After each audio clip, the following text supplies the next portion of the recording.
to match this free flow of information with appropriate safeguards. This is why C-27 and any other bill similar to it must be carefully scrutinized. As many of my colleagues have already indicated, this is a large and complex bill, and we believe that its individual components are too important for them to be considered as one part of an omnibus bill. There's three... Going to cut in and interrupt, I'm sorry, the honourable member. She will have 15 minutes and 45 seconds. When we return to this, we're going to have to break right now for statements by members. Statements by members, déclaration de député, the honourable member for Canada, Carleton. Mr. Speaker, last week I had the pleasure of joining the Minister of Public Services and Procurement in Canada to announce $1.7 million in federal funding for Blue Wave AI, a clean tech company in my riding of Canada, Carleton. Blue Wave AI is leveraging artificial intelligence to help utility companies add renewable energy sources to their electricity grid. Our federal funding will help them build and commercialize their software to manage electric vehicle fleet operations while reducing energy consumption on carbon-emitting vehicles. By investing in these transformative technologies, our government is supporting workers and businesses as we move towards smarter and more reliable made in Canada, and in this case, made in Canada technologies. Way to go, Blue Wave. Way to go, FedDev Ontario. The future is green. The honourable member for Peace River, Westlock. Mr. Speaker, December 2nd is the International Day for the Abolition of Slavery. In Canada, forms of modern slavery can take place in factories, on job sites, in farms, and in restaurants. However, sex trafficking is one of the fastest growing crimes happening in every province, in thousands of Canadian communities. It's happening 10 blocks or within 10 minutes of where you live. Most victims of this crime are from Canada and coerced into prostitution by pimps. Over 90% of them are women and girls. And around the world, over 50 million people are trapped in modern-day slavery, making the very products that Canadians buy. Modern slavery takes advantage of the poor and vulnerable throughout this world, and it robs people of their God-given dignity and freedom. It destroys lives and families. But we can change this. We can end this. On this International Day for Abolition of Slavery, let us recommit to the ending of slavery in all its forms, seeking justice for those enslaved and hope and restoration for those who are freed. May Canada be the first country to declare a zero tolerance to modern slavery and human trafficking. Thank you. The honourable member for Kingston and the Islands.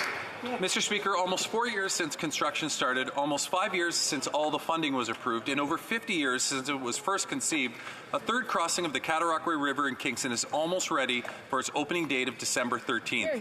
Officially known as the Waban Crossing, its name is an Ojibwe word meaning dawn, morning light, or east. An appropriate name as the bridge will further connect Kingston's east end with the rest of the city while recognizing our Indigenous roots. On time and on budget, this was the first bridge built in North America using the integrated project delivery model made possible only because of the incredible collaboration of public and private efforts of the City of Kingston led by Mark Van Buren and contractor Peter Kiewit and Sons, along with the incredible labor delivered by Liuna Local Labours 183, Local 793 operating engineers, and Local 765 and 721 iron workers. The largest infrastructure project taken on by the City of Kingston to date. This bridge spans nearly 1.4 kilometers and includes a fully accessible active transportation lane, allowing residents to enjoy the beautiful Cataraqui River while moving between Kingston East and Centre. Once again, congratulations to all those involved.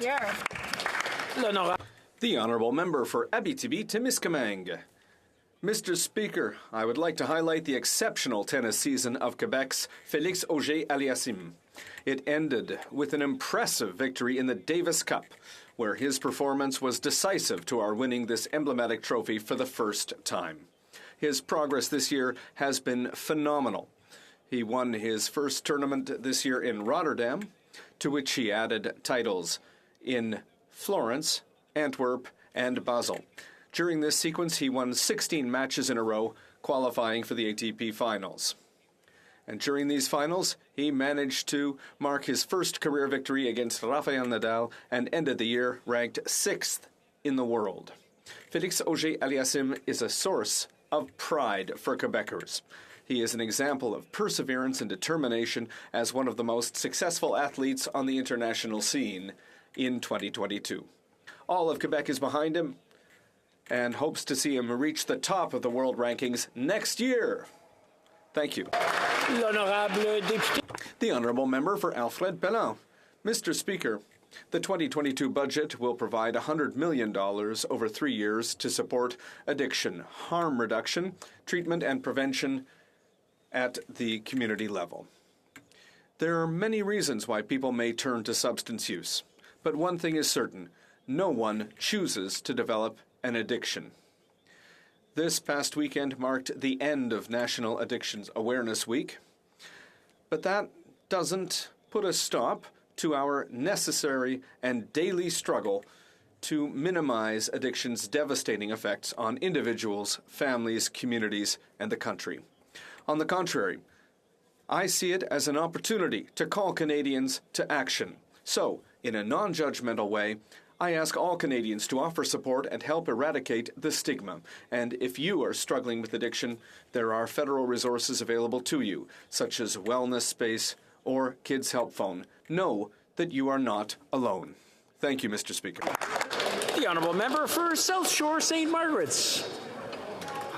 The lobster season from Halifax down the south and western shores of Nova Scotia, Canada's most lucrative fishing region, will open this week. It's dangerous work fishing in the North Atlantic in the winter. This year, fishermen are facing more challenges.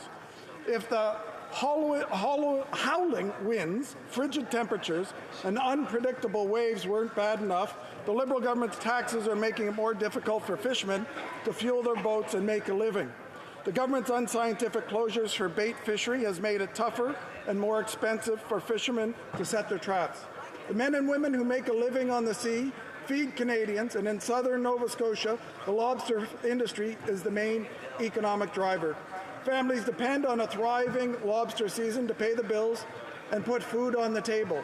I hope everyone in this House will join me in wishing all the fishermen in lobster fishing areas 33 and 34 a safe, successful, and prosperous lobster season.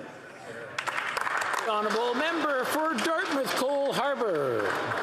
Mr. Speaker, it's that time of the year. I'm talking about a special day for kindness and generosity. And boy, couldn't we use a little more of that these days. This Tuesday, November 29th, is a special day. After Black Friday and Cyber Monday, it's Giving Tuesday, a global movement of generosity. On Giving Tuesday, I'm encouraging everyone to perform random acts of kindness. You can help a neighbor, buy a coffee for the person in line behind you, pick up litter, let someone have your seat in the bus, folks. The opportunities are truly endless. Have a favorite charitable organization in your community? Call them. Ask them if you can volunteer. Ask them how you can help. Let's be inspired by Giving Tuesday and be kind to one another. On Tuesday and every day, let's help those who need us in our communities. Mr. Speaker, I ask that everyone in this House and across all of Canada join me in celebrating Giving Tuesday. Thank you, Mr. Speaker. The Honourable Member for Cape Breton-Canso. Mr. Speaker, local businesses are the heart of our communities in Cape Breton-Canso, and Freeman's Pharmacy, nestled in the small community of Inverness, is no exception. Recently, Freeman's Pharmacy went far above and beyond in their efforts to give back to their community. They did so in the form of a $75,000 donation to the local Inverness Consolidated Memorial Hospital. Mr. Speaker, this incredible donation will go a long way toward purchasing medical equipment for the local hospital, something that will benefit this community for years to come. This not only is a testament of the positive impact of small businesses within our communities, but it is also a true testament, Mr. Speaker, to the people of Inverness, whose commitment to their neighbours remains undoubtedly strong.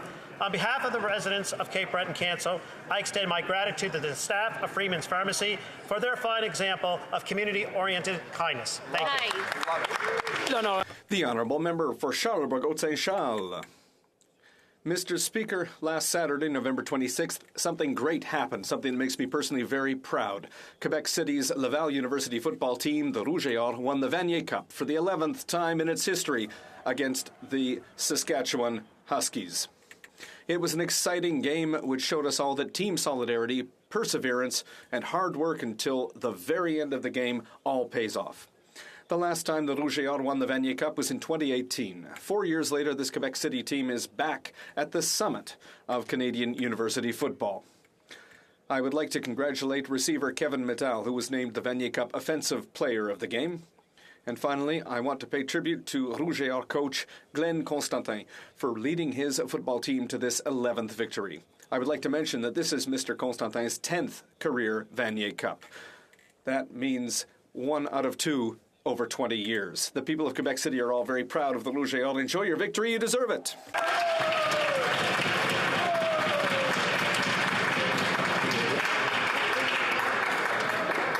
Go ahead.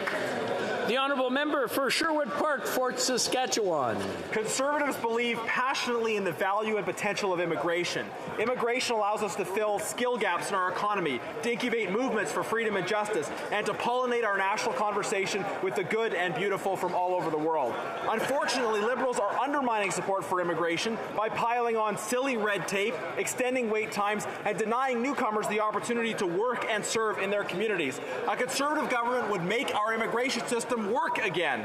First and foremost, we would ensure that those who come to Canada can work in their fields. We would support programs to allow newcomers to qualify before they even get here, provide support for foreign-trained professionals to get certified, and sign deals with provinces to guarantee that we would get a clear yes or no answer on their qualifications within 60 days. Under these Liberals, new Canadians are seeing red ink and red tape. It's time to replace red with blue skies.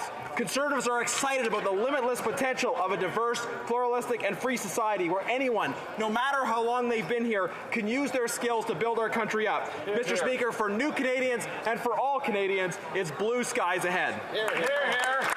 The Honourable Member for Kelowna Lake Country. Cost of living and record high inflation, small businesses have been forced to bear the brunt of cost increases, which are hitting them hard after more than 2 years of challenges. According to the Canadian Federation of Independent Business, small businesses have incurred on average $150,000 in new debt. Yet, what Christmas gifts are the Liberals giving them for 2023? Tax increases.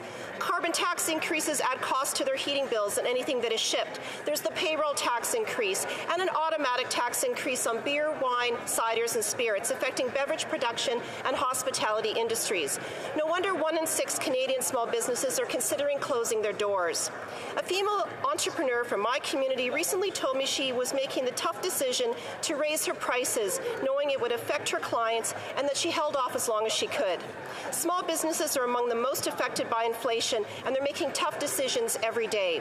Only the Conservatives will axe the carbon tax on gas, groceries, and heating, and give our small businesses the breaks they need now. Honourable Member for Kitchener South Hespeler. Mr. Speaker, like so many in my riding of Kitchener South Hespeler, I was saddened to hear the news of constituent Aaron Fisher's sudden and tragic passing while on holiday in the Philippines on Friday, November the 18th. Aaron was a professional millwright and was a valued employee at Septodont in Cambridge for many years. Aaron served as the past president of the Kitchener South Hespeler Federal Liberal Riding Association. He was also the former executive director of the Hespeler Village BIA. In this role, he was a tremendous advocate for small businesses in Hespeler's downtown core. But most of all, Aaron was a dedicated father to his 2 sons, Sammy and Cole, who have lost their father way too soon. Every member of Parliament in this House knows what it is to have that dedicated and enthusiastic political volunteer.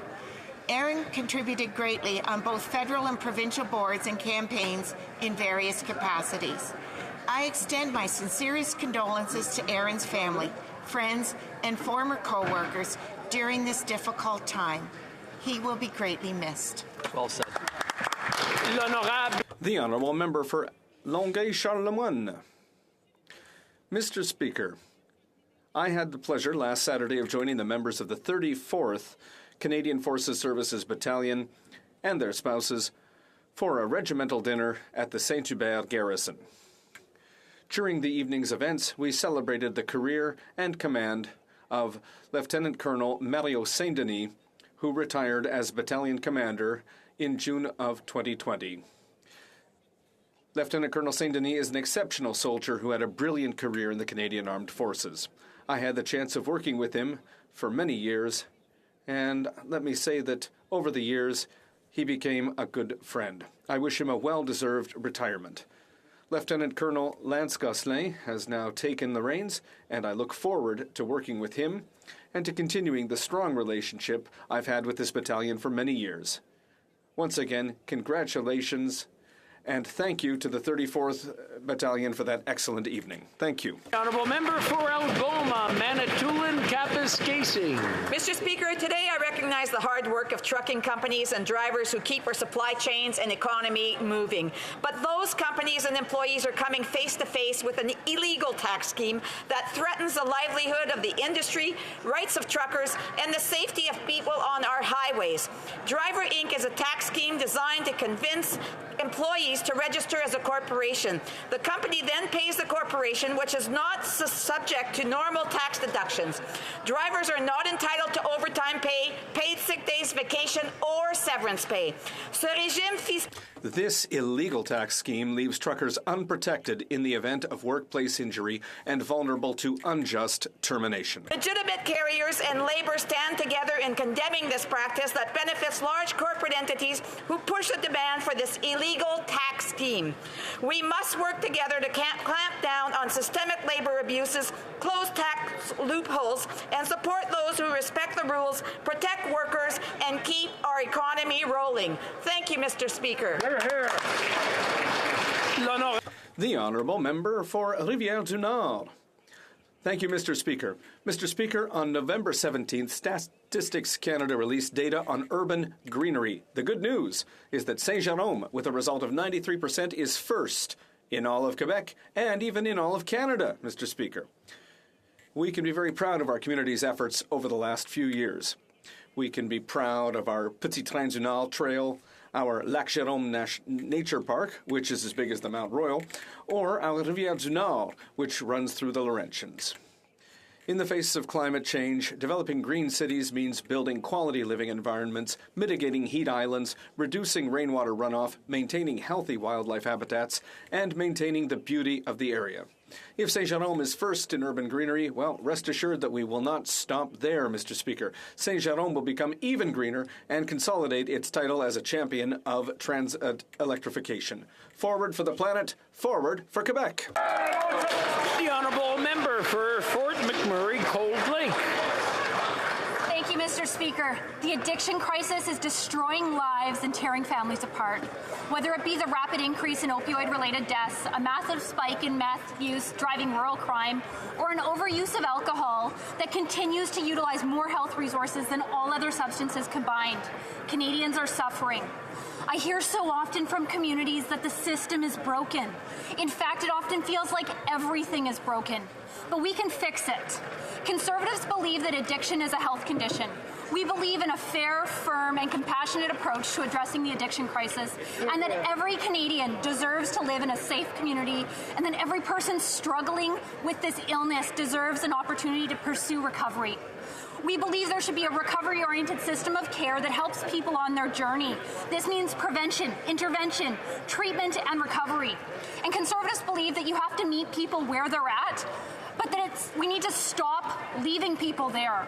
We should be helping them get their life, family, and dignity back. Recovery is possible. The Honourable Member for Orleans. With Karen Hunter, the Canadian Remembrance Torch meet and greet event with the students Anna, Sebastian, and Raj from McMaster University. These accomplished students were involved in engineering and constructing the torch, which serve as an important symbol for the contribution of Canadian veterans. During this morning's event, the students shared their journey in manufacturing the torch and bringing awareness of Canada's military contribution in the liberation of the Netherlands during the Second World War. The The students also shared their thoughts on why commemorative initiative like this, Canadian Remembrance Torch, is important for Canada's domestic, international, and military history. I stand with them in commemorating those that did not return and our Canadian veterans, and echo to their voice for bringing more awareness to our great veterans who risk so much to defend and preserve our freedom. Thank you, Monsieur le Président. Merci. Bravo. Oral questions. Question orale. The Honourable Leader of the Opposition.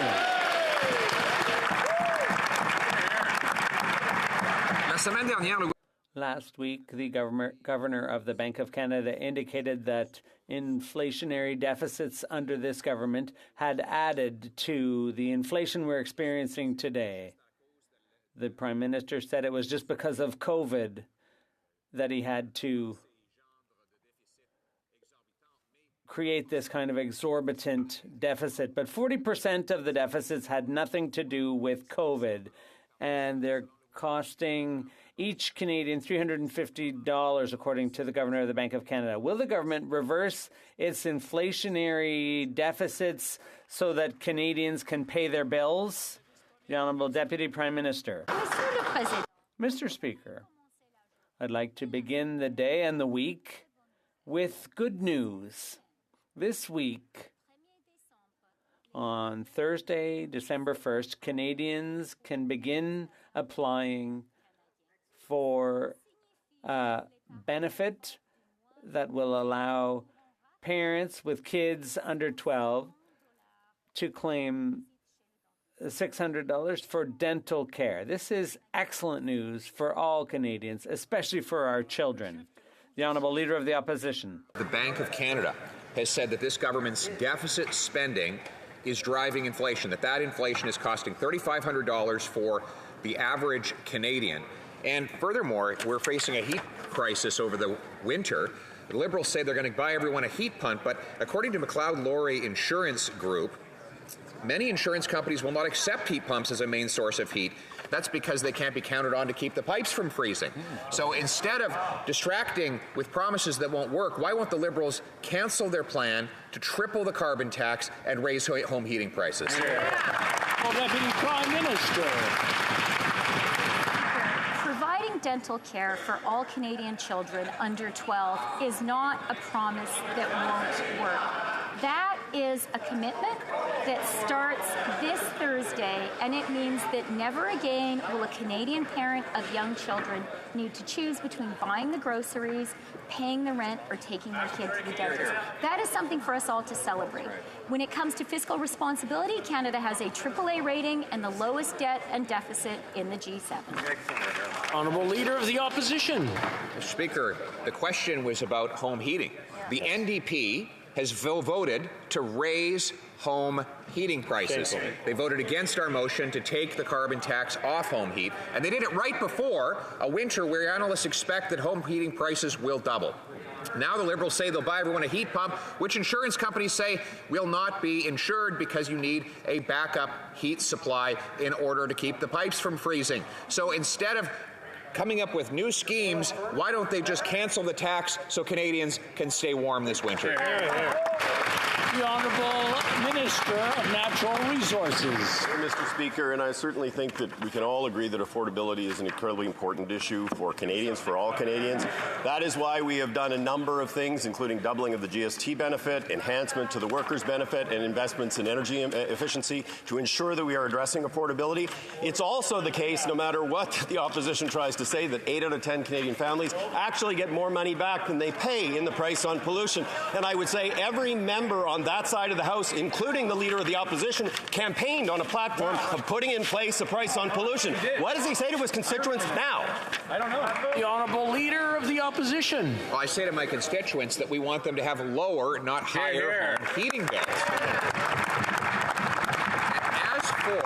As for his claim, the Parliamentary Budget Officer says that when you take into account both the financial and economic costs of this government's carbon tax, that 60% of people paying it will pay more than they get back in any rebate. That is published information, and it's only going to get worse as the Liberals triple the tax with the help of the NDP. We're headed into a cold winter. Canadians need to heat their homes. It is not a luxury. Will they cancel their plan to triple the tax? The Honourable Minister of Immigration. Mr. Speaker, with respect, the honourable member has now made the most bizarre argument I could have possibly imagined when it comes to inaction on climate change. He's now suddenly opposed to heat pumps. Heat pumps have the ability to reduce pollution in our community and bring the cost of power down, or heat, for homeowners who live in my community. This is particularly important as we're coming up on the winter season, and I'm so pleased to have been able to make an announcement in my hometown last week that will provide an upfront grant of up to $5,000 for homeowners to help them lower their heating bills every month. Mr. Speaker, we're going to continue to do what's right for climate change, but because we know the cost of inaction is simply too great to ignore. The Honourable Leader of the Opposition. In the recently published government strategy on the Indo-Pacific, they say, and I quote, "In areas of profound disagreement, we will challenge China, including when it engages in coercive behavior or ignores human rights obligations." There's a wave of protests across China right now, and there are now reports of government crackdowns against those protests. If the government is serious about what it put in its strategy, then will they indicate to Beijing that the peaceful protest should be allowed to go ahead and that any crackdown should be resisted? The Honourable Parliamentary Secretary to the Minister of Foreign Affairs. So we are following the unfolding events in China very closely. We remain in close contact with our embassy and consulate. We believe in freedom of expression at home and abroad, including in China, and that protesters should be able to peacefully protest and share their views without fearing for their safety. Mr. Speaker, we will continue to follow the events very closely. Thank you. The Honourable Member for Salaberry-sur-Roi. Mr. Speaker, let me sum it all up. According to Global News, there was Chinese interference in the 2019 election. At least 11 candidates are believed to have been funded by China. Intelligence agencies reportedly notified the Prime Minister's office as early as January of this year. We've been trying to get to the bottom of this, but there's no clear answers from the Prime Minister nor from the Minister of Foreign Affairs, as if secrecy somehow served democracy. I'll put the question another way. Are we to understand that the Global News story is fake news? The Honourable Minister of Public Safety. Mr. Speaker, we take all threats of foreign interference very seriously. And that's why we created not just one, but two independent panels that confirmed the results of both elections, both in 2019 and 2021. And we will continue to provide the National Security Committee all the tools it needs, and the Public Safety Committee as well, so that they can protect our democratic institutions. Thank you. The Honourable Member for Salaberry-sur-Roi. Mr. Speaker, let's say there was no Chinese interference in the financing of 11 candidates. Let's just say. But we do know there's a real risk. Just think of the Chinese researchers at the Winnipeg lab, the undercover Chinese police stations in Toronto, or the spying at Hydro-Quebec. To believe there's no threat of Chinese interference in the election process is, let's just say, naive. Instead of bluster, will the government recognize that public funding of political parties would be a good way to protect the integrity of our elections? The Honourable Minister of Intergovernmental Affairs. Mr. Speaker, we obviously share the colleagues' sentiments about how important it is to protect our election system and our elections, and that's why our government did take action years back by setting up a panel set up by the Clerk of the Privy Council and intelligence experts specifically to ensure that Canadian elections are free and open.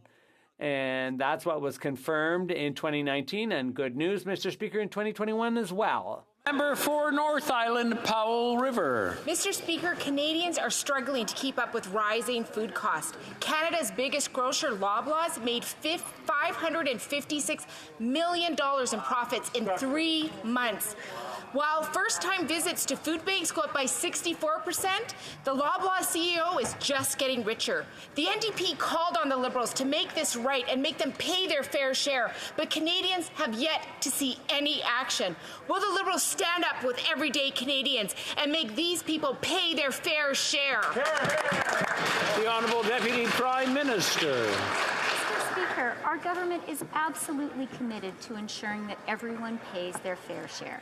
That's why we are taking action by permanently raising the tax on financial institutions and insurers by 1.5%, by introducing a Canada Recovery Dividend of 15%, and by introducing a luxury tax on luxury private planes, yachts, and luxury cars. Thank you, Mr. Speaker. Member for Elmwood Transcona. Monsieur le Président. Mr. Speaker, the use of food banks is going up all across the country. This affects children, seniors, and low-income families, everybody. Meanwhile, Loblaws is filling its boots at the expense of struggling families. The CEOs and shareholders have benefited from unprecedented profits. Why do the Liberals refuse to make CEOs pay their fair share to help people who are hungry? The Honourable Deputy Prime Minister. Mr. Speaker, our government undertook to make everyone pay their fair share, and we did exactly that.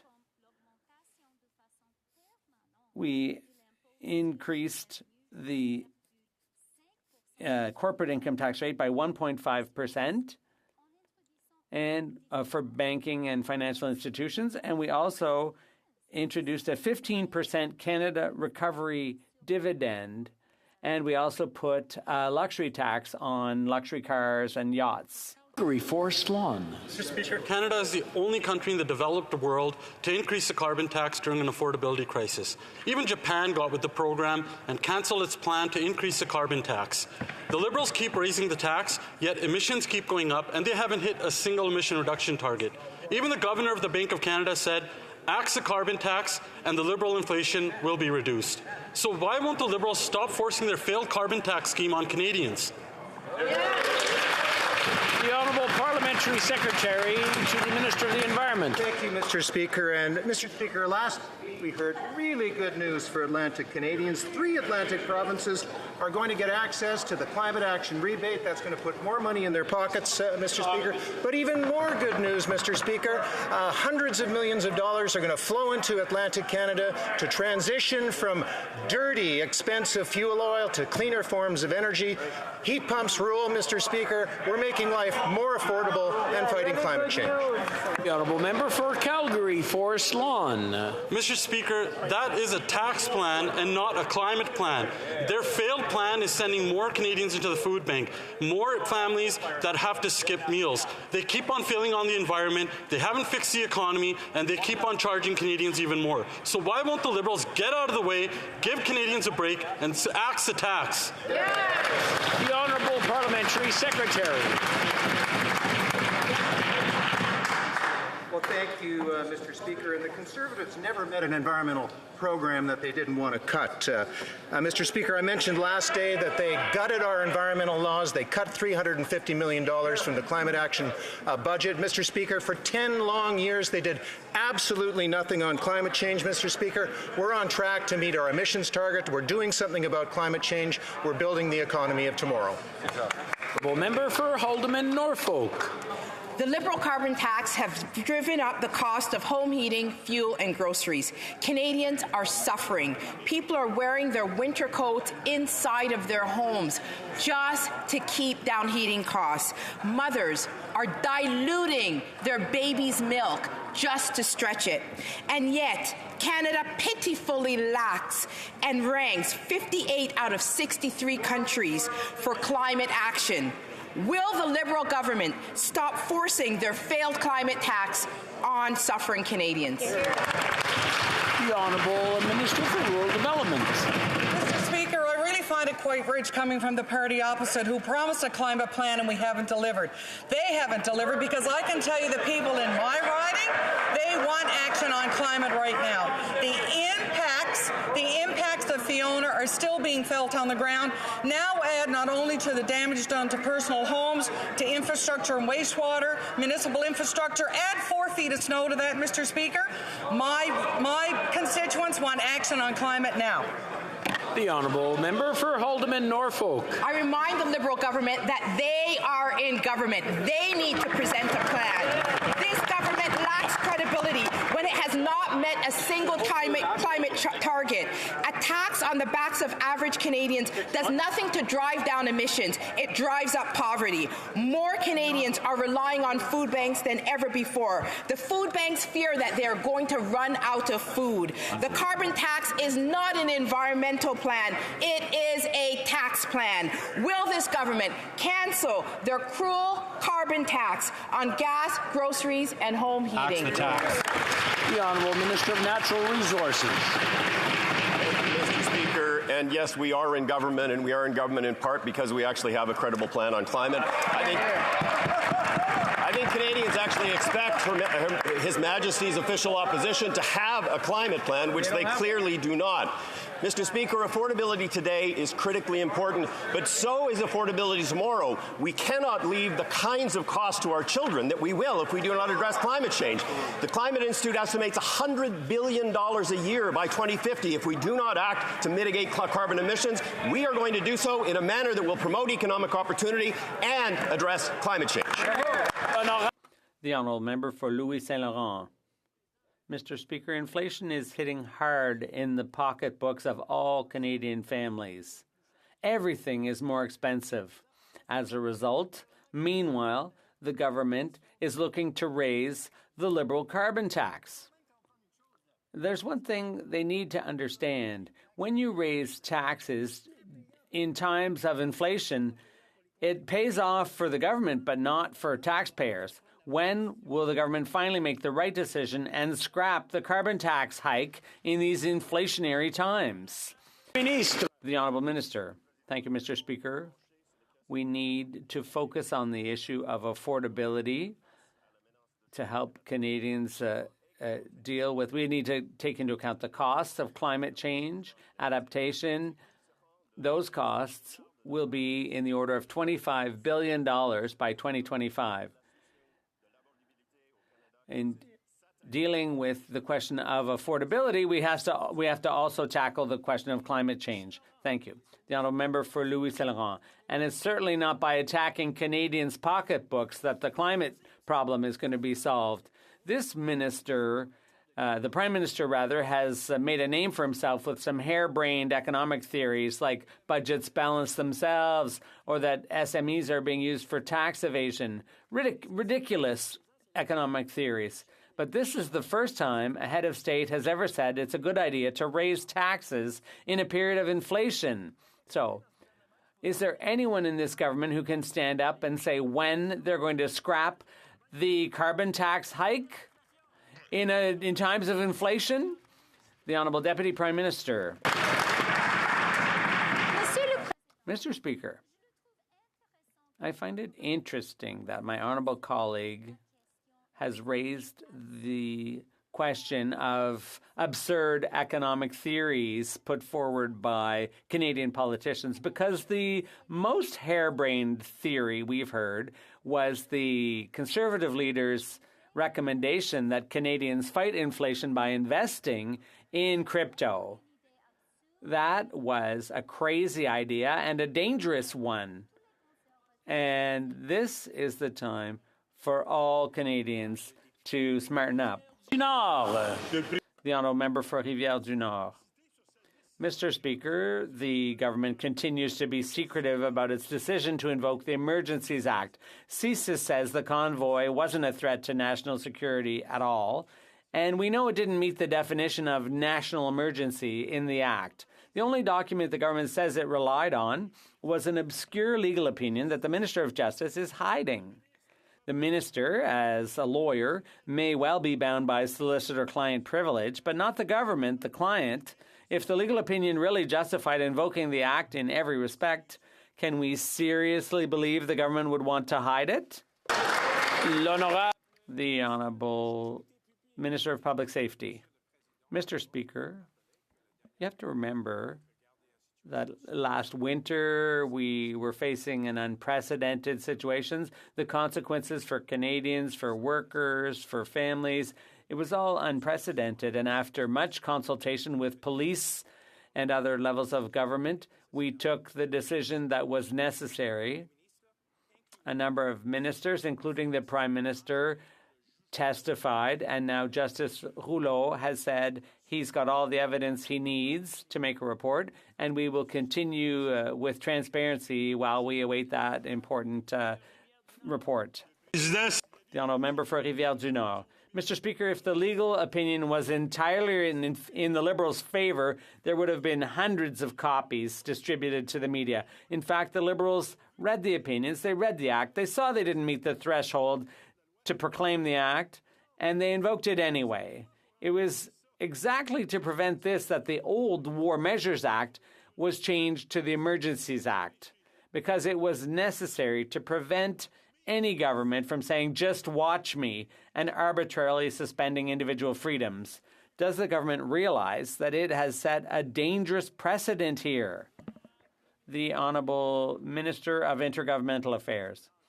Mr. Speaker, I'll describe the precedent we set. It was a precedent of transparency, of caution, of following the guidelines strictly, of protecting the lives and finances of Canadians. Yes, we invoked the Emergencies Act in a targeted and balanced way for 9 days, and it solved a national emergency which was threatening Canadians from coast to coast, and we're proud of the decision we made as a government. The Honourable Member for La Pointe de l'Île. Mr. Speaker, last Thursday, the Prime Minister said, with reference to the Rouleau Commission, I think it's a shame there wasn't enough French. Obviously, I'll try to use French as much as possible so everyone can understand me in both official languages. Mr. Speaker, we were expecting the Prime Minister and we were looking forward to him setting an example and rectifying the situation on Friday, but the result was 12 short minutes. Using French as much as possible to the Liberal government, is that it? 12 minutes out of 5.5 hours? Well done. The Honourable Minister. Mr. Speaker, I appeared, I know the member is very interested in this, so I myself appeared before the Commission with the Minister of Public Safety on Tuesday. I spoke French. I answered questions asked in English. I answered in French. This government was there. We answered questions from Council, from Justice Rouleau, and we're proud of the testimony and the evidence we put forward as a government, and we're looking forward to Justice Rouleau's report. Edmonton Mill Woods. Mr. Speaker, my parents, like most other immigrants, came to this country for the economic opportunities available to them here. The idea that if you work hard, you can make a decent living and provide for your family. But because of this Liberals' inflation crisis caused by mismanagement and overspending of Canadians' taxpayer dollars, too many Canadians are struggling. And now they're going to triple the carbon tax and make everything more expensive. When will they cancel their plan to triple the carbon tax? The Honourable Minister for Seniors. Mr. Speaker, we recognize the challenges that seniors are facing, and our government has been there for them. Mr. Speaker, unlike the party opposite that has opposed every single measure that we have put forward to support seniors, Mr. Speaker, we're delivering for them by doubling the GST credit that will help 11 million people. We're providing rental and dental support. We have permanently increased the old age security by 10%, Mr. Speaker, for those 75. We're going to continue to be there for seniors. Thank you. Honourable Member for Edmonton Mill Woods. Well, here's some facts for you, Mr. Speaker. Too many Canadian families, hardworking Canadian families, are lining up at food banks just to provide food for their families. 20% of Canadians are having to skip meals just to save money. And so many Canadian families are struggling to heat their homes. And now the Liberals are going to triple the carbon tax and make everything even more expensive. So when will they cancel their plan to triple the carbon tax? The Honourable Parliamentary Secretary. Mr. Speaker, and I'd like to remind the member across the way what it means to stand up for Canadians. Over 2 million Canadians have been lifted out of poverty since this government has taken action. That's 450,000 families in the last year alone. Let me remind the member across the way that the Conservatives voted voted against and do not support the CCB that lifted 435,000 children out of poverty in this country. We're building affordable childcare system across this country. We've added $500 to low-income families renters, and we've made sure that children under 12 have dental care. Mr. Speaker, we understand what Canadian families need now and also in the future. The honourable member for Thornhill. Mr. Speaker, the Ontario Superior Court has ruled that Iran's Revolutionary Guard is a terrorist entity under Canadian law. The courts have shown leadership while this government refuses to ban the IRGC. So my question is to the Attorney General. Now that the precedent has been set, will he advise all federal government departments that the IRGC is to be considered a terrorist organization under Canadian law? Will he respect the court decision, yes or no?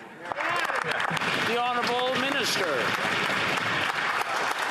Mr. Speaker, first I want to underline that we stand with women who are marching for their rights in Iran. We stand with those who have been protesting here in Canada. We continue to engage with members of the community here because we know that this is a critical time to stand up for human rights. And Mr. Speaker, as I've said now on numerous occasions, that is why we have gone further than just looking at the IRGC as a problematic contributor to the transgression of human rights. We've targeted the entirety of the Iranian regime, Mr. Speaker, including members of the IRGC, which is a very effective tool that we can use to ensure that Canada will never be used as a safe haven for the transgression of human rights. The honourable member for Edmonton Strathcona.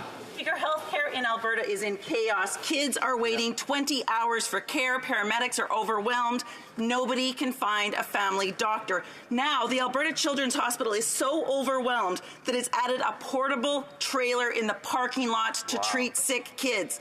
All this while Danielle Smith is dismantling public health care and, in her own words, preparing people to pay out of pocket. The Canadian Health Act guarantees equal care for all Canadians. I'm having a hard time hearing the question. I'm going to have to ask the honourable member to repeat it.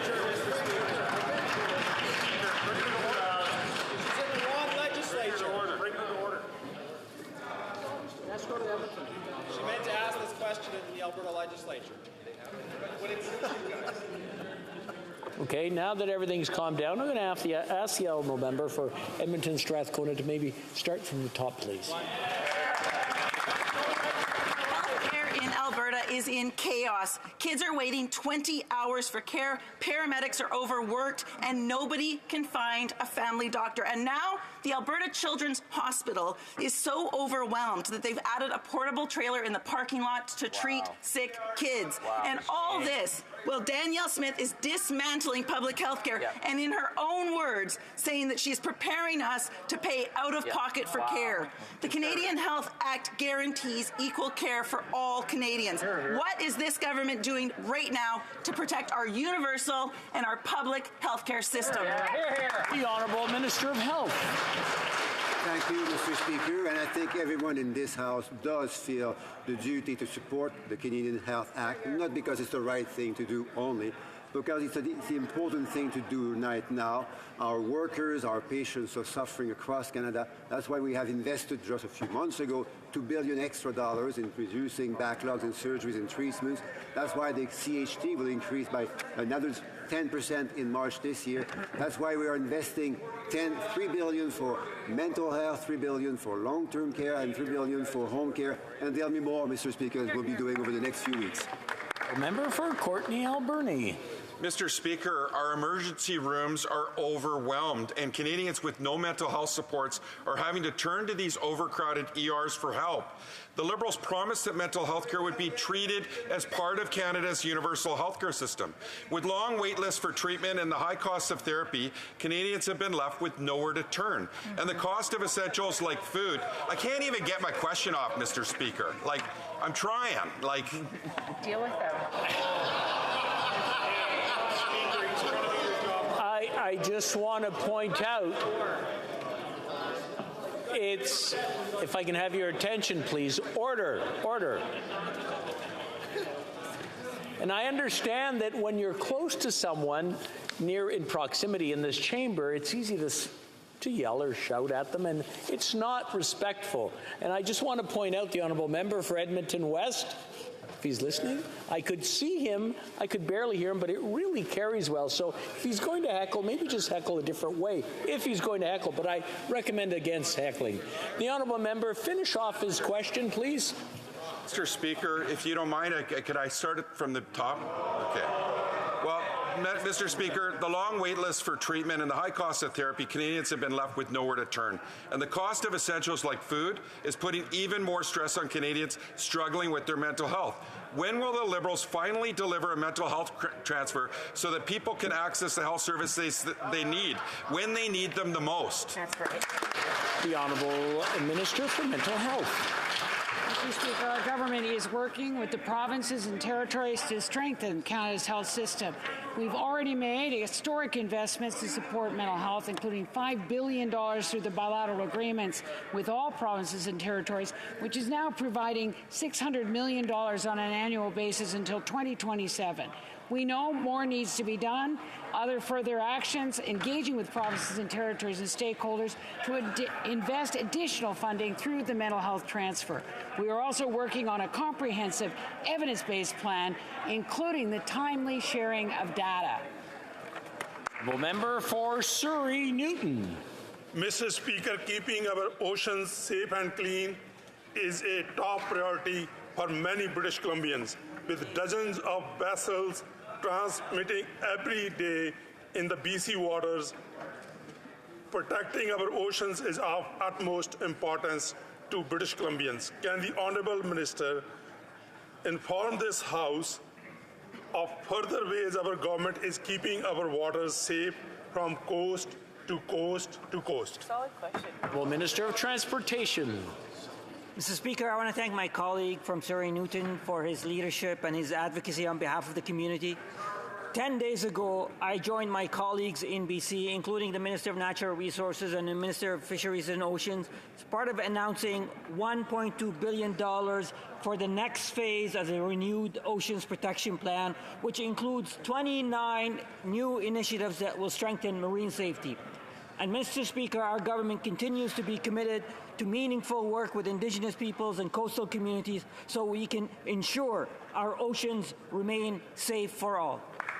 The Honourable Member for Cumberland Colchester. Well, Mr. Speaker, this Liberal government's carbon tax will increase the price on gas, diesel, and home heating fuel. It'll also increase the price we all pay for groceries, clothing, building materials, and school supplies. And of course, it will force many businesses to pass these costs on to consumers. An analysis done reveals that Nova Scotians will pay $2,000 more a year in 2025 and $3,100 more in 2030. Atlantic Canadians cannot afford this Liberal government's carbon tax plan. When will this Liberal government stop forcing Atlantic Canadians to accept their terrible plan? The Honourable Minister of Immigration.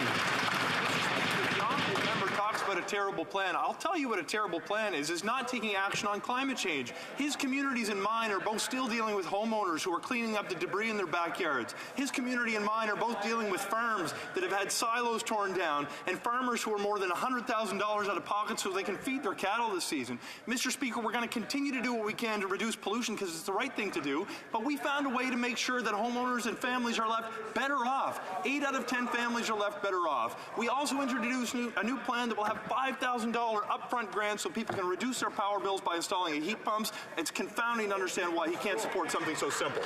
Member for Cumberland Colchester. Well, Mr. Speaker, it's very interesting. Perhaps the member should go speak to his own premier, who's asking Canadians to weigh in on the Liberals' punishing carbon tax on Nova Scotians. We all know the tax is going to disproportionately affect low and middle-income families and will cost as much as 14 cents or more a litre at the pumps. The No Carbon Tax for Nova Scotia petition is asking Nova Scotians to support Made in Nova Scotia plan that builds on our climate leadership, safeguards to our environment, and protect the pocketbooks of Nova Scotians. Will this Liberal government stop forcing their failed carbon tax plan on Nova Scotians? The Honourable Minister. protecting the pocketbooks of Nova Scotia. And I found it interesting to have him explain to his constituents why he's voted against making sure that low-income families can afford to send their kids to the dentist. I find it interesting why he's not putting out social media posts about today's announcement that child care fees are going to be reduced by 50%. I find it interesting that he voted against a $500 supplement for low-income renters. The reality is, every step of the way since we formed government in 2015, we've had the interest of working-class and middle-class Canadians at heart. That'll continue to be the case. We just don't have to pollute to make sure people are better off. We can protect the environment and protect the economy at the same time. Well, member for South Shore St. Margaret's. I tell you what's interesting, Nova Scotia Power does not allow homes to have a heat pump as their only source of heat. I'll tell you what's interesting is that home inspectors and insurance companies in Nova Scotia won't allow heat pumps as their only source of heat.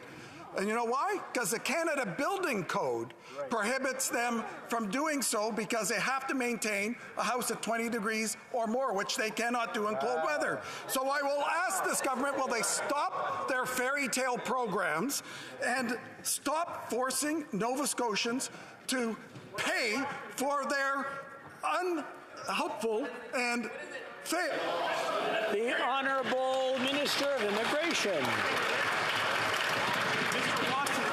Sherlock is on the case. We would never have figured this out. Holy smokes.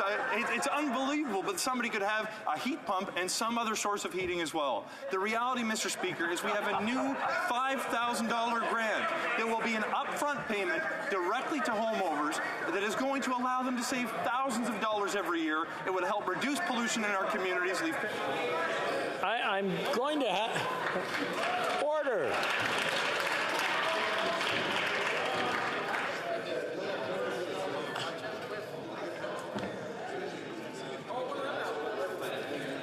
I just want to remind the honourable members, the protocol is you ask a question and you listen. You can't hear the answer if you're shouting.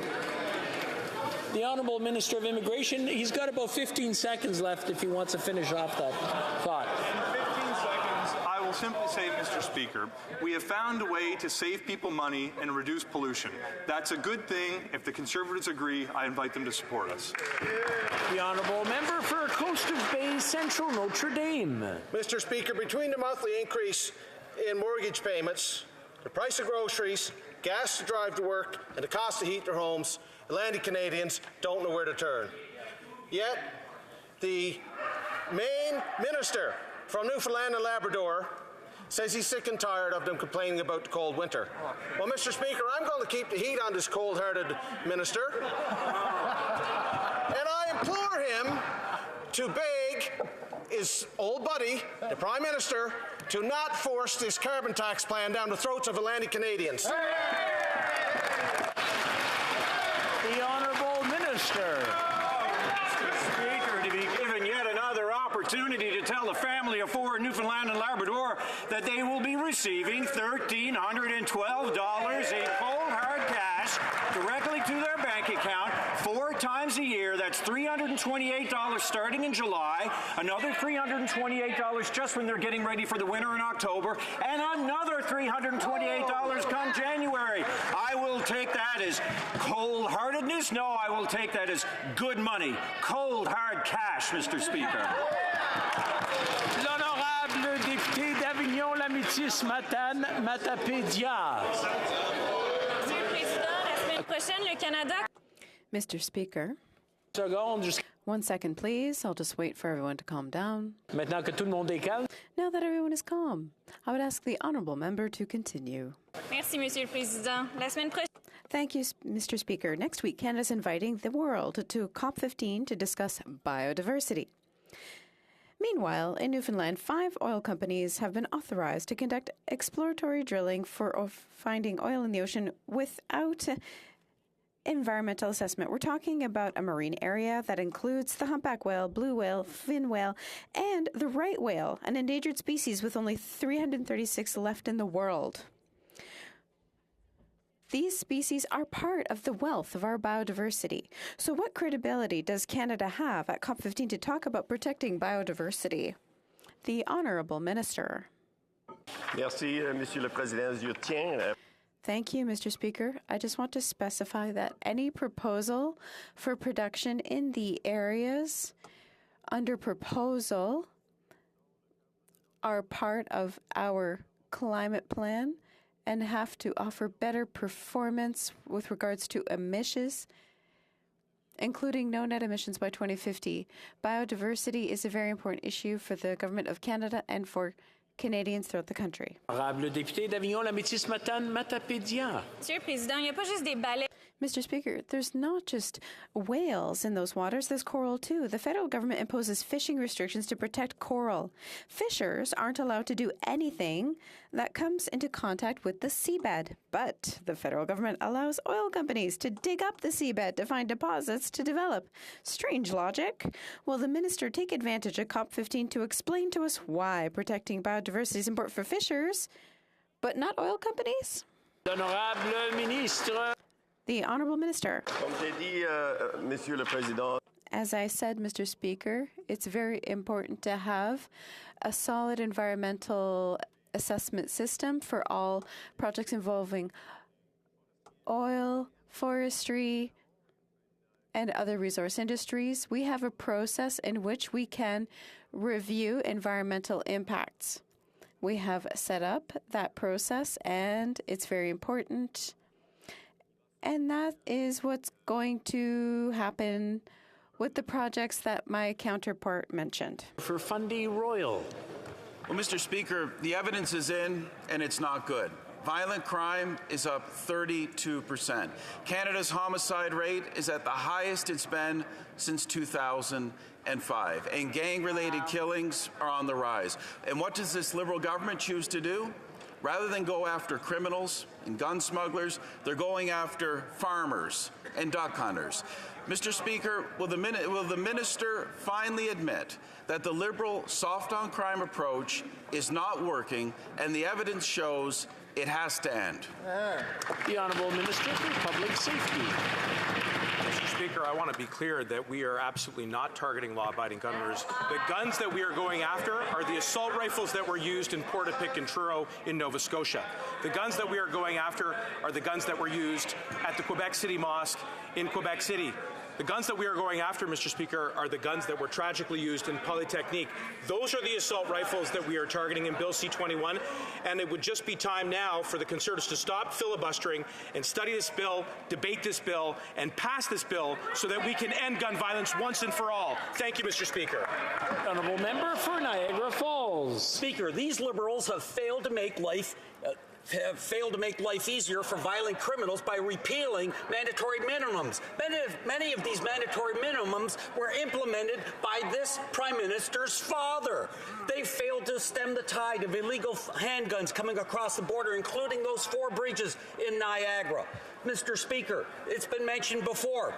Violent crime is up 32%. Stats Can now reports homicide rate is up 3%. Speaker, when will they begin protecting Canadians and end their soft approach on crime? The Honourable Parliamentary Secretary.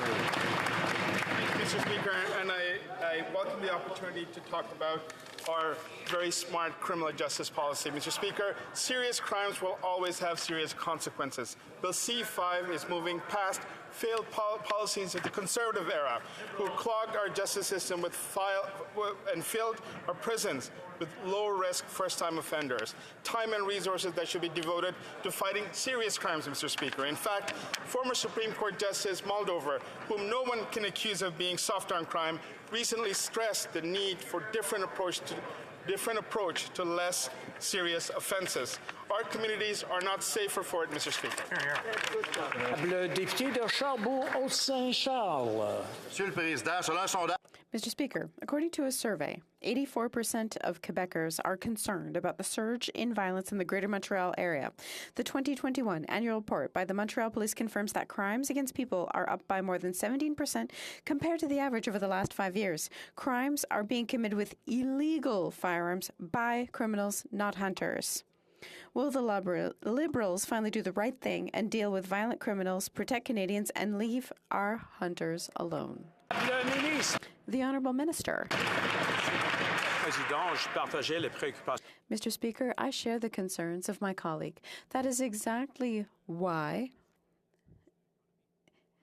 in our fall economic update, we added $138 million to provide tools and resources to interrupt the traffic of illegal weapons at our border. That's why Bill C-21 gave more tools to target criminal organizations and stop the terrorism they're visiting on communities with firearms. It's time for the Conservatives to stop their arguing about it. Monsieur le Président, nous avons... Mr. Speaker, we've seen a substantial increase in cases of the flu and RSV compared to previous years. Recent Canadian studies have shown that vaccination coverage declined during the pandemic. Vaccinations for measles, mumps, and rubella. This year's flu season is particularly dangerous for young children and the elderly. Many parents in my constituency are worried about their children's health. Can the Minister of Health please tell the House about the importance, the Minister of Health? Merci, Monsieur le Président, et merci. Thank you, Mr. Speaker, and thank you to my colleague for her question and her hard work.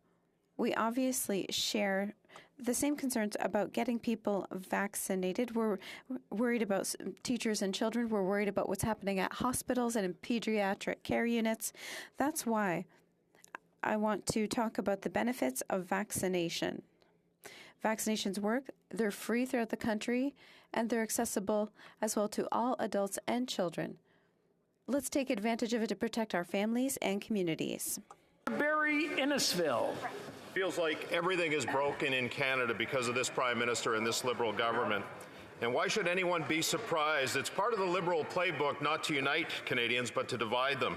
And the Prime Minister has been very effective at pitting Canadians against each other. Imagine a Prime Minister calling his own citizens racist, misogynist, and extremists for not agreeing to his political ideology or his politics. Canadians are losing their hopes, their dreams, and their dignity. Does the Prime Minister not realize that he's here to serve and unite Canadians, not divide them like he's been doing for the last 7 years? The Honourable Government House Leader. Well, thank you very much, Mr. Speaker. And look, the reality was that in the previous Conservative government, they actually created a playbook to show how you could divide Canadians and divide committees and play the kind of games that he's talking about. But what we saw at the Emergencies Act Commission, which I believe what the honourable member was referring to, was a government that faced a critical challenge in this country, where our infrastructure was besieged, where Ottawa faced an illegal blockade, and while the Conservatives were going and giving Tim Hortons and donuts to those people who are illegally protesting and blocking a critical infrastructure, we were doing the hard work of keep Canadians. L'honorable député de Bellechasse et Échemins-Lévis. Bonjour, Monsieur le Président, gouvernement. Mr. Speaker, the Liberal government is afraid of chaos. There are protests showing against inflation. 1.5 million Canadians have had to use food banks in a single month. Pregnant women have to choose between feeding themselves or feeding their children. People are fed up. This Liberal government needs to stop making daily life complicated for Canadians. And will they let them breathe a little bit by backing down on their carbon tax? The Honourable Minister.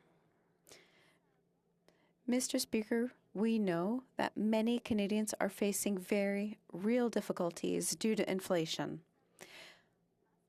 That's why we have a responsible, compassionate plan. That's what we're implementing. We've doubled the GST tax credit. We're giving money to people who need it to pay their rent. We're helping parents with dental care. And we're increasing the Canada Workers' Benefit. These are necessary and important measures for Canadians. And the Conservatives should support us. The Honourable Member for Bellechasse, des Échemins-Lévis. It's not working, Mr. Speaker. The cost of housing has doubled since this Liberal government took power. Young families are giving up on their dream of home ownership.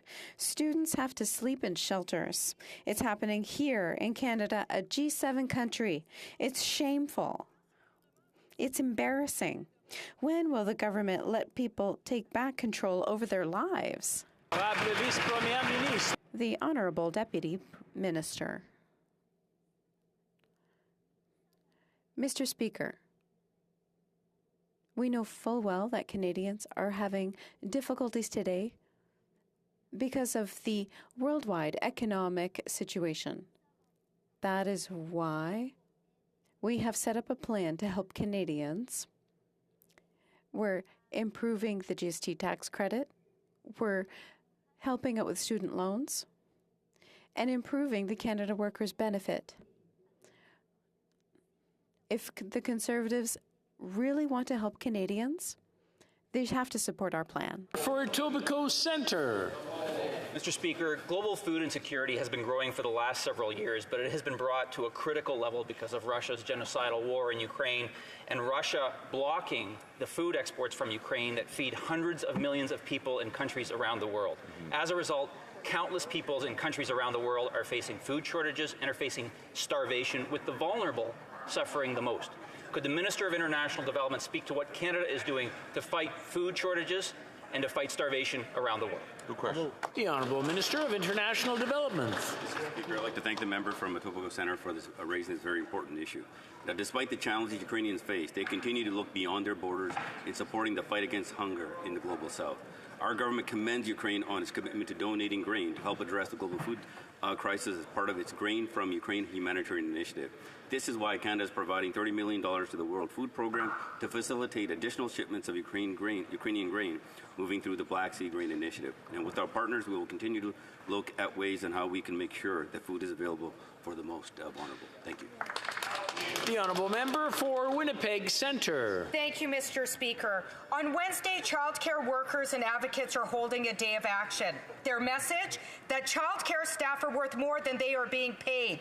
As a former childhood educator, I know firsthand how inadequate pay and benefits make recruiting and retaining staff more difficult, and the biggest barriers to expanding licensed childcare and improving access is the shortage of childcare staff. Will the Liberals ensure that the federal childcare funding is used for livable wages and good benefits for childcare workers? Thank you, Mr. Speaker. Full Parliamentary Secretary. Thank you, Mr. Speaker, and I'd like to thank the honourable member for her advocacy for a national childcare system so that we can make sure that every child in Canada gets the right start in life. Mr. Speaker, we continue, through every agreement that we've signed with the provinces and territories across this country, we continue to work with them year by year with the agreements that we have in place to ensure that there is high-quality staff that are well paid for their work in the daycare system. As we expand spaces, we will expand staff, and we work with our provincial counterparts to make sure that all our network of systems, our childcare systems, are working for the best, in the best interest of our kids. The Honourable Member for Spadina Fort York. Mr. Speaker, the actions of Iranian and Chinese operatives in Canada has received a pathetic response from this government. Canada has become a doormat for foreign interference. Is the government aware of Article 41.1 of the Vienna Convention on Diplomatic Relations? It states that all persons enjoying privileges and immunities in Canada have a duty to, and I quote, respect the laws and regulations of the receiving state. They also have a duty not to interfere in the internal affairs of that state. Mr. Speaker, other nations expel pseudo-diplomats and agents. Does the government even understand the concept of persona non grata? The Honourable Minister for Public Safety.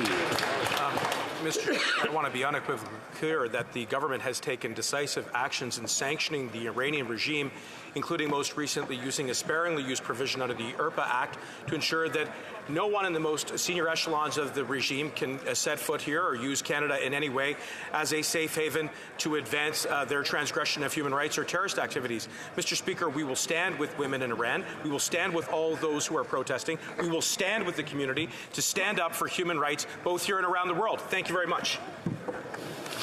That's all the time we have today for questions. C'est tout le temps que nous avons. We'll continue with the operations of the House. Si je peux avoir votre attention. If I may have your attention, please. Introduction of government bills. For Courtney Alberni. Well, thank you, Mr. Speaker, and I appreciate you giving me a moment here. Mr. Speaker, many times, during question period, when a member rises on a very sensitive issue, you've made it very clear to members in this House to show respect, to be quiet, and let the question happen. Today, I was asking a very important question around mental health at a time in Canada where we have 10 suicides a day, Mr. Speaker, taking place. And I was belittled. I was attacked by my Conservative colleagues, Mr. Speaker. And I'm hoping in the future, Mr. Speaker, that you'll actually take action and remove... Okay. The Honourable I just want to explain what happened, because, it did happen during question period.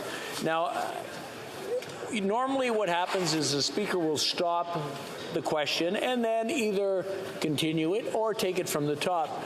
But if I allowed every member in the House to not be happy with what's going on with his question or her question and stop when they wanted, it would happen a little too often. I'm sorry that the Honourable Member didn't like the way it worked out.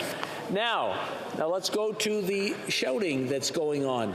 The Honourable Member was shouting, and sometimes when it's close, it really does make it difficult. So that's something that I want to make sure that everybody understands, including members of the Honourable Member for Courtney Alberni's party, who sits just behind him, who makes a terrible amount of noise when other people are asking questions. So I want to put that point out there for all the members, and I want everyone to listen. When someone else is asking a question or answering a question, I ask them to be respectful. Every one of us. Thank you. Statements by ministers. Rapport de délégation. We have another point of order for the Honourable Member for Kitchener Centre. Point of order, Mr. Speaker. Today in question period, I sit very close to the member for Edmonton Strathcona. And I want to note that she tried on multiple attempts to get her question out. I recognize Standing Orders 16 and 18 are designed to ensure that a member can hear themselves, that members near them can hear them speaking also. And I would just like to offer my support for the member for Courtney Alberni with respect to ensuring that Standing Orders 16 and 18 are enforced during question period. Thank you. Once again, I want to thank the Honourable Members. And I want to remind each and every one of them to respect each other in this chamber. Don't forget, you're putting out an example to the rest of the country and people who are watching, along with children who are watching, and trying to get an example. So trying to shout over each other does not set a good example. The Honourable Member for Sherwood Park, Fort Saskatchewan is rising on a point of order. Yeah, just on the same point of order, I think there may have been a particular problem with the audio because the question from the member for Edmonton Strathcona was, I think, intended to be heard in the legislature in Alberta. And the audio... Mark, excuse my language. That is not a point of order. And I apologize for using the language that is not parliamentary. That was my slip. Now we'll continue, if that's okay, or do we have any other points of orders? Déclaration de ministre. Statements by ministers. Interparliamentary delegations. Présentation de... Presenting reports from committees. Waterloo. Conformément au mandat qui lui confère les articles 104 et 104. Pursuant to Standing Orders 103 and 104, I have the honor to present in both official languages the 18th report of the Standing Committee on Procedure and House Affairs, changes to membership of standing and standing joint committees. I intend to move adoption of this report later on today.